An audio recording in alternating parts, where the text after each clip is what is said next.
Hola, ¿cómo están? Yo soy la doctora Bel Quiroz Weinmiller. Hoy vamos a hablar un poco de lo que es la inteligencia cultural.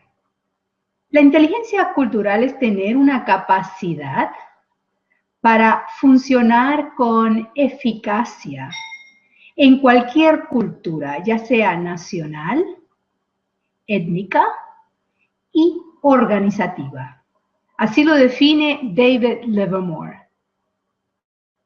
David Livermore también dice que hay que observar la cultura, el papel de la cultura, examinar y aprender los sistemas y valores culturales básicos, adaptar la comunicación y planificar las interacciones interculturales, ser flexible y saber cuándo serlo y cuándo no serlo. Para este tema y con un enfoque hacia México y los países latinoamericanos, hemos invitado al ingeniero Daniel Cohen, que tiene una trayectoria increíble de más de 30 años en su función de director, mentor, escritor, conferencista en temas de liderazgo, desarrollo directivo y de negocios. Nació en Venezuela, cursó estudios en Costa Rica, Panamá y México. Posee 2 maestrías, una en Administración de Negocios y otra en Sistemas de Computación. Ha sido profesor a nivel profesional y de maestría en el Instituto Tecnológico y de Estudios Superiores de Monterrey, Recinto de Monterrey. También ha sido gerente de sistemas, subdirector administrativo y director de ventas, director general, consultor y ejecutivo. Entre los años del 2006 al 2013 fue director general con más de 2,000 colaboradores a su cargo en la compañía académica de CCPM en la Ciudad de México. Demos entonces la bienvenida al ingeniero Daniel Cohen. Muchas gracias. Vamos a dar algunos aspectos que tengan que ver con la cultura de América Latina y de México en lo particular. Voy a estar hablando de diferentes temas para que podamos tener una idea de qué es lo que está pasando en México y cuál es su cultura y de tal manera que ustedes puedan interactuar de manera eficiente con la cultura mexicana y latina. Respecto a la cultura, a pesar de todas sus carencias, en general el pueblo mexicano es uno de los más felices del mundo. Su buen humor abunda hasta en las situaciones más tristes. Por ejemplo, el 2 de noviembre en México se honra a todos los muertos y lejos de ser una celebración seria o triste, es una auténtica fiesta llena de buen humor, de alegría, en lo que los mexicanos se vuelcan a los panteones a convivir con sus familiares fallecidos. Ellos físicamente van a los panteones y ahí comen con ellos. Entonces, por ejemplo, en esta fecha hay que dar un espacio para que los trabajadores vayan al panteón porque sus familiares los están esperando. Lo mismo sucede con el 12 de diciembre, el Día de la Virgen de Guadalupe. Su imagen de la Virgen se venera a lo largo y ancho del país y los trabajadores tienen que cumplir con ese rito cada año que consta de cantar las mañanitas, o el Happy Birthday, llevar la serenata a la Virgen. Se caminan y danzan tramos completos a lo largo de las calles, desde los lugares donde ellos viven o trabajan, hasta la iglesia o la basílica donde la Virgen los está esperando. Por el otro lado, en la parte de la cultura, existe un alto porcentaje de madres solteras o divorciadas que tienen la necesidad de trabajar para mantener y sacar adelante a sus hijos. En todos lados hay de todo, pero en la clase media, baja y baja de México y en muchos países de América Latina hay una alta incidencia en el que el padre de familia abandona a su esposa o pareja antes o después del embarazo o del matrimonio. Existe una gran cantidad de parejas que viven unión libre o concubinato por la falta de recursos de armar un matrimonio formal, lo cual facilita mucho que el hombre abandone a su pareja sin mayor trámite. Dado todo lo anterior, la fuerza laboral femenina constituye un área de oportunidad para las empresas, porque las mujeres tienden a ser más responsables y honestas que los varones.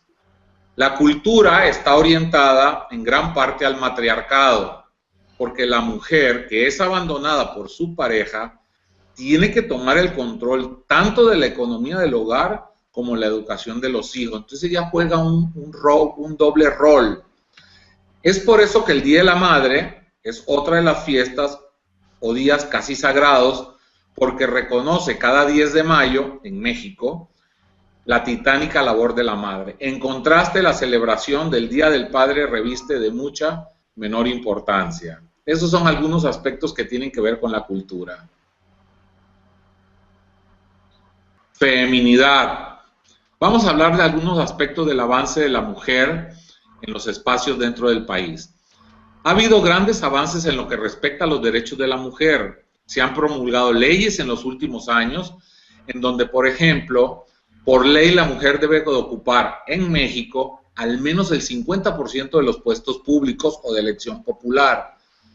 Las leyes de seguridad social dan el mismo valor al matrimonio que al concubinato, lo cual es muy bueno para mujeres que viven en unión libre con sus parejas. Las leyes protegen mucho a la mujer embarazada, para que no pueda ser despedida solo por el hecho de estar embarazada. En la parte profesional, la mujer ocupa cada vez más posiciones ejecutivas y de altos mandos, tanto en el gobierno como en la empresa privada, aunque el hombre sigue teniendo un papel de preponderancia en todo esto. La mujer de la clase media y media baja es una gran oportunidad como una fuerza laboral honesta y responsable. El típico machismo mexicano está siendo desplazado por mujeres valientes, guerreras y enfocadas en su trabajo y en su familia. En los últimos años han proliferado guarderías que cuidan a los niños menores como parte de la estructura de seguridad social con el fin de apoyar a la mujer que trabaja y es el sostén de familia. En el tema de la feminidad, considero que el país se encuentra a la vanguardia en cuanto a leyes y apoyo a la mujer. Yo personalmente, como Chief Executive Officer de una empresa mediana en la Ciudad de México, yo creo que llegué a tener de los 2,000 colaboradores que trabajaban conmigo, cuando menos unas 1,300, 1,400 mujeres. Y del equipo ejecutivo que me reportaba directamente a mí, hubo momentos en que todos los que me reportaban directamente a mí eran mujeres. Yo trabajé muy a gusto con las chicas, las señoras, muchas madres solteras, etcétera. Entonces esa fuerza laboral hay que utilizarla en el buen sentido de la palabra. Vamos a tocar el tema de la diversidad sexual. Al igual que la feminidad, la diversidad sexual ha avanzado mucho, sobre todo en la Ciudad de México y en algunos estados de la República Mexicana. Los matrimonios de homosexuales ya son un hecho en el país. Es importante resaltar que en las empresas y en los puestos de gobierno, los homosexuales no son aún vistos de la misma manera que los heterosexuales, pero ellos han logrado avances importantes en sus derechos. Creo que ese es un avance importante que se ha tenido en América Latina y en particular en la República Mexicana. Religiosidad. El pueblo mexicano y en general en América Latina son muy religiosos. Aunque la mayoría de la población en México es católica y guadalupana por el tema de que veneran mucho a la Virgen de Guadalupe, esta última devota a la Virgen de Guadalupe, existe una libertad religiosa absoluta en México, incluyendo religiones protestantes, cristianas, orientales, judíos, entre muchos otros. No obstante lo anterior, hay algunas zonas rurales que pueden llegar a tener incidentes ocasionales de choques religiosos entre la población. Las personas tienen la absoluta libertad de profesar la fe que escojan. La Iglesia Católica ha dejado de acosar desde hace muchos años a los que tienen otras creencias y ha sabido coexistir de manera respetuosa con los demás credos. El pueblo mexicano es religioso. Hasta los delincuentes, la mafia, los narcos y demás son personas con un alto sentido de religiosidad, aunque esto parezca contradictorio. Negocios informales o no registrados como negocios fiscalmente. La informalidad es una característica sobresaliente en esta cultura, muy diferente a la cultura norteamericana, que es muy formal. Se estima que 1 o 2 puntos del PIB o del GNP, el Gross Net Product, en Estados Unidos, se generan en la informalidad aquí en México, y mucho sucede en países como Brasil y Argentina y en América Latina.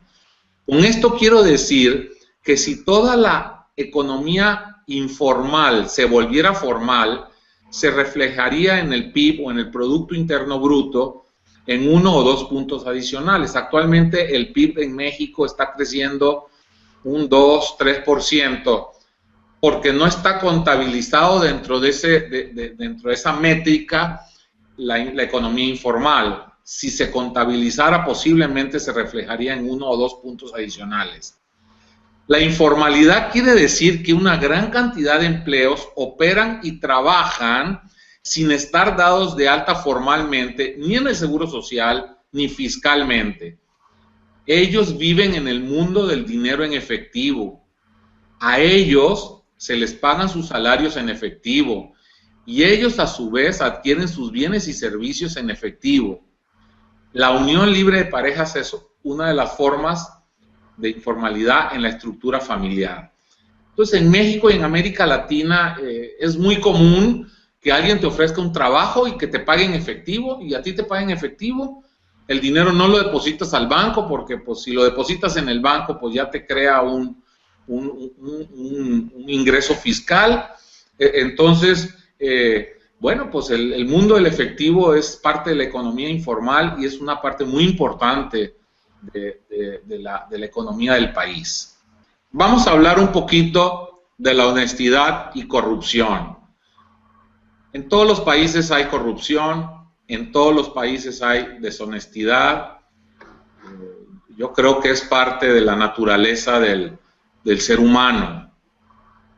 Entonces, como les decía, en todos los países del mundo abunda la deshonestidad y la corrupción, incluyendo los Estados Unidos.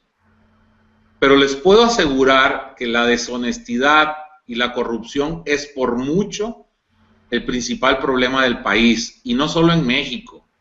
Yo me puedo atrever a decir en América Latina, en la China, por ejemplo, en países que están en vías de desarrollo, la corrupción está a la orden del día. En el caso de México, por supuesto que incluye al gobierno, pero también participan activamente en este proceso empresarios y una buena parte de la población. Hay un dicho popular en México que reza: el que no tranza, no avanza. Con esto se resume todo. Transar es el que no es un poco corrupto, no avanza. Por eso dice: el que no tranza, no avanza. No obstante lo anterior, los gobiernos han hecho esfuerzos importantes por mitigar este problema. Y aunque se han logrado algunos avances, según mi experiencia, estos han sido marginales o no tan significativos. Estos problemas de deshonestidad y corrupción han sido propiciados en gran parte a que un gran número de empresas han sido en el pasado propiedad del gobierno, tales como el petróleo, como los teléfonos, las comunicaciones, la electricidad, entre muchos otros. Entonces, como son empresas del gobierno, pues es más fácil que se den el asunto de la deshonestidad y de la corrupción. Democracia. A pesar de todas las quejas que pudieran haber de partidos perdedores en elecciones municipales, estatales y federales, podemos decir que el país tiene implementada una democracia, estamos hablando de México, con elecciones limpias y creíbles por el electorado.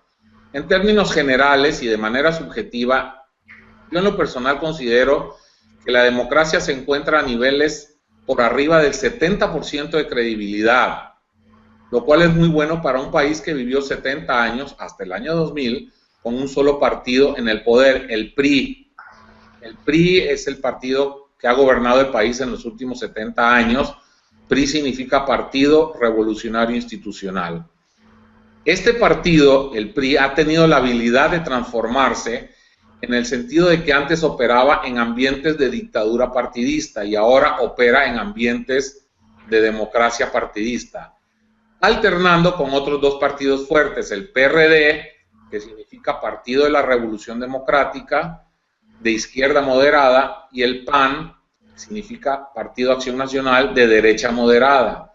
No obstante todo lo anterior, la delincuencia organizada y las mafias mexicanas pueden estar teniendo algo de influencia en las elecciones de candidatos y en las elecciones propiamente dichas.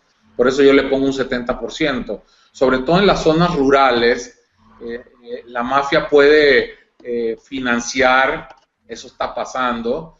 De hecho, acaban de agarrar en el estado de Guerrero, cerca de Acapulco, acaban de agarrar un presidente municipal que fue puesto por la mafia y la campaña publicitaria de esta persona pues fue financiada por la mafia. Entonces, por eso la mafia pues, está un poco metida en el tema de las elecciones. Sin embargo, podemos decir muy orgullosamente que en México las elecciones son creíbles. Si un candidato o si el presidente actual no se pone las pilas, puede perder la siguiente elección.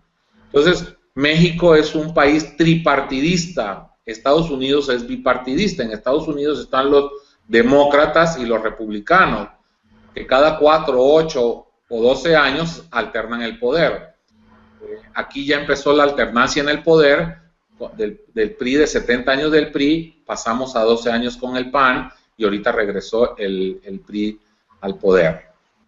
Continuando con el tema de la democracia, vamos a hablar un poquito del gobierno y los partidos políticos. Ya lo expliqué un poco en el segmento anterior.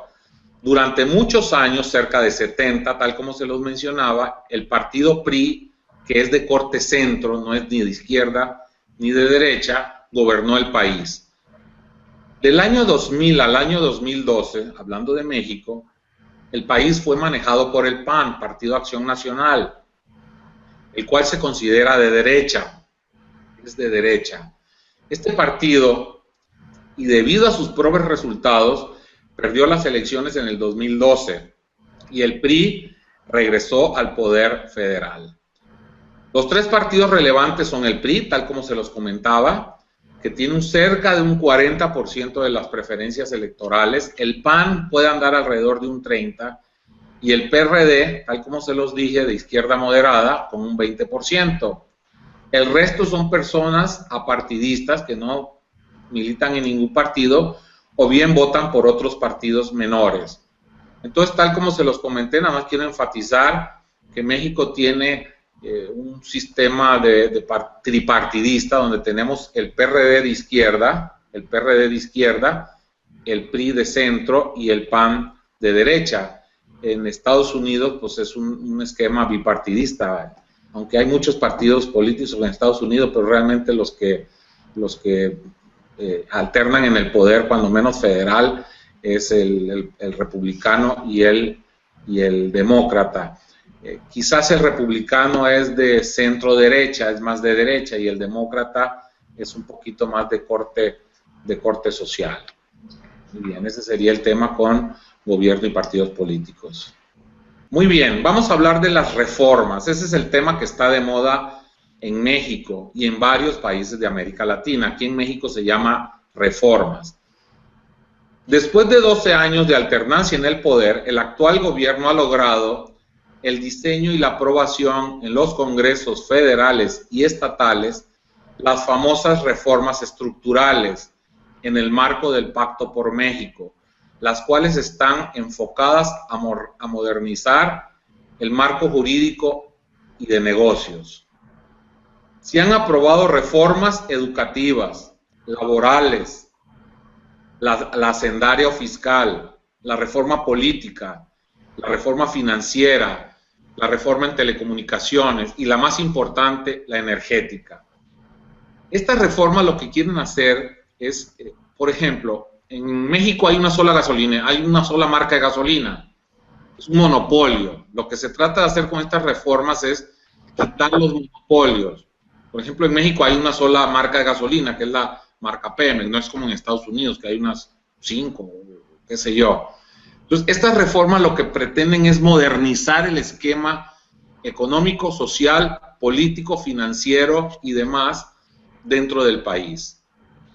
Cada una de estas reformas y en su conjunto, tal como se los decía, pretende eliminar monopolios en la actividad y crear un esquema de competitividad de México en el mundo. Obviamente, esto va a atraer de manera importante la inversión extranjera a América, perdón, la inversión extranjera a México, perdón, y la llegada de empresas, ejecutivos y colaboradores que deberán operar en ambientes de inteligencia cultural, tal como se los explicó la doctora Bell al inicio de este video, para tener éxito.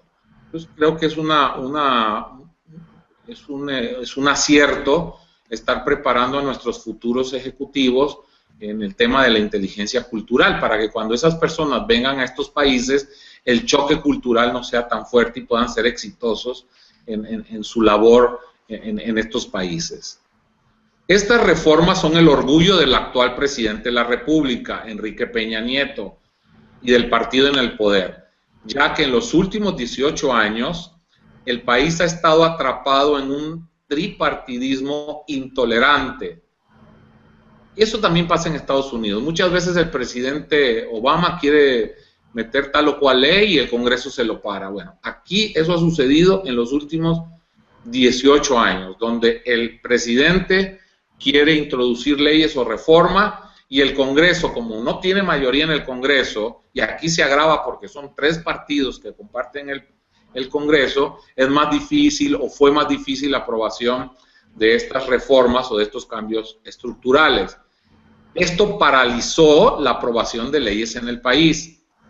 Estas reformas que acaban de ser aprobadas, ya se terminó con el proceso de aprobación en las cámaras de diputados, de senadores, en el Congreso local y federal, han sido muy bien vistas por la comunidad internacional, incluyendo Estados Unidos y Europa. Dentro del país existe una bipolaridad al respecto. Hay sectores de la sociedad que ven muy bien, con muy buenos ojos las reformas, y otros no tanto. Yo en lo personal le doy mucho seguimiento a la reforma por el tema de que soy consultor en temas económicos, financieros y demás, pues tengo que estar un poco al día en estos temas. Yo creo que estas reformas son un paso importante para la modernización de las actividades políticas, económicas y sociales, pero quizás son insuficientes.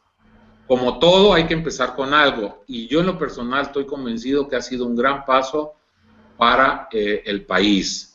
Entonces el presidente está muy contento y ahorita estamos esperando. Ahorita el meollo del asunto,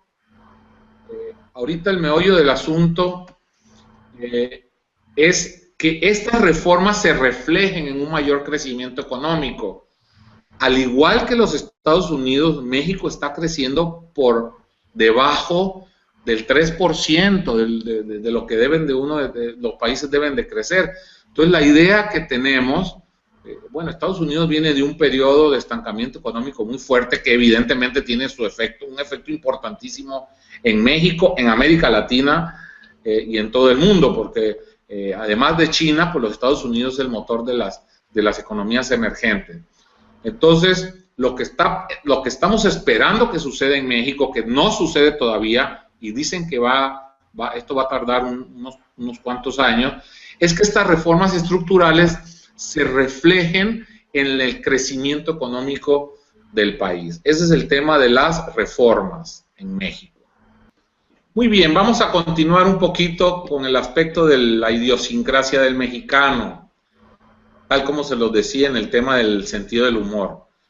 El mexicano es uno de los pueblos más felices del mundo. Ustedes los pueden Ustedes lo pueden revisar en Google, en encuestas.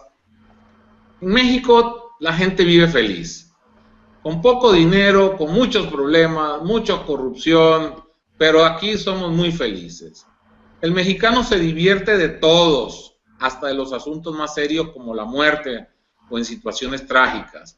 Es importante que las personas que colaboren con mexicanos, muchos de ustedes o algunos de ustedes puede ser que lleguen por acá, entiendan esta idiosincrasia y que en general también se refleja con los latinos y que entiendan que el papel de la alegría y del buen humor en la productividad de las personas, en las juntas y reuniones y en la organización como un todo. Creo que esta puede ser una de las dificultades más serias que pueden presentar el anglosajón o el oriental en su interacción en los países latinos. Saber engancharse con este sentido del humor y lograr productividad de sus actividades en sus empresas o en sus negocios dentro de este esquema del buen sentido del humor del mexicano. El mexicano no es muy creativo, tampoco es muy bueno en ambientes muy serios o muy formales. Es una diferencia importante que hay que tomar en cuenta como parte de la inteligencia cultural. Creatividad. La creatividad y el ingenio están a la orden del día entre los mexicanos, en ambientes de honestidad y también en ambientes de deshonestidad.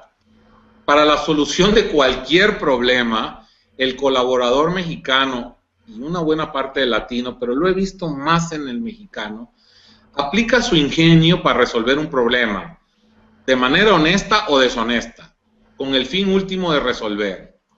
Los procedimientos en este contexto, aunque sí existen en la mayoría de los casos, pueden llegar a ser un mero marco de referencia que puede ser omitido con el fin último de resolver un problema.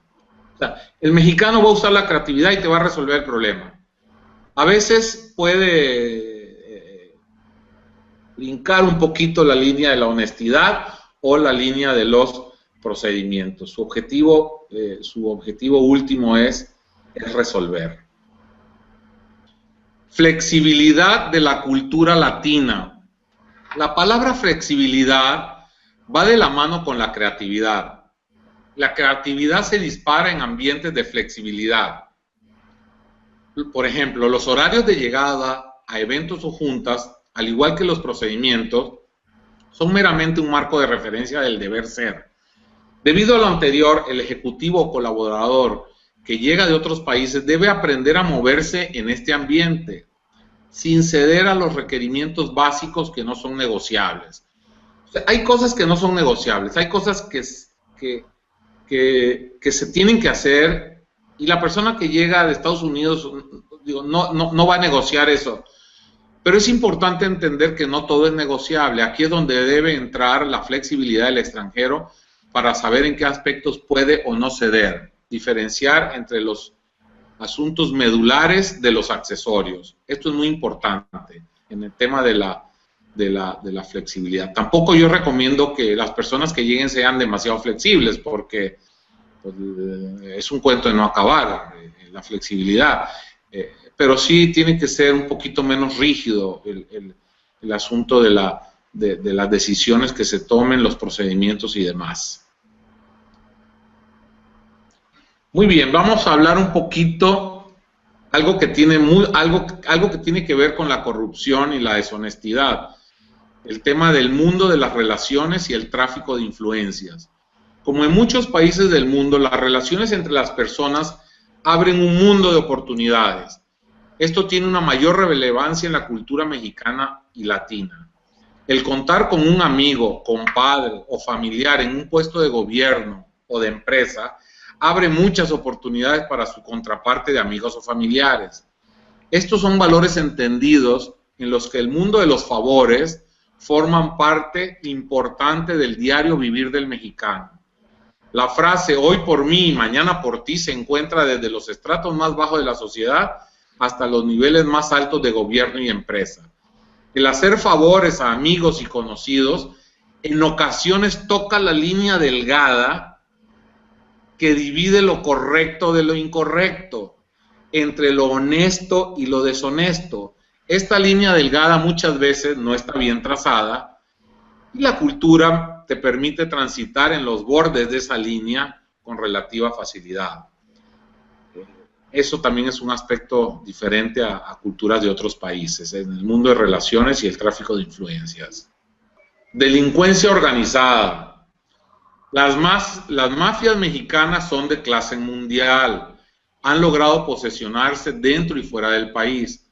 Son un verdadero desejemplo porque han logrado penetrar en muchos ámbitos de la vida nacional, tales como el gobierno, las empresas, y han sembrado un clima de inseguridad y miedo en todo el territorio nacional, en algunas zonas del país más que en otras. Así como los gastos en mano de obra son un ahorro para las empresas transnacionales, es importante considerar el costo que representa el dar seguridad y protección a los ejecutivos clave, tanto nacionales como extranjeros. La asignación de guardaespaldas, choferes y demás son de particular importancia para que estas personalidades puedan trabajar y operar con seguridad y tranquilidad. Yo en lo personal, como CEO de una empresa mediana de corte académico, tenía asignados choferes o elementos de seguridad las 24 horas del día. Entonces, por un lado, la mano de obra es barata. Ahí puede ser que inviertas un poco menos de dinero en mano de obra.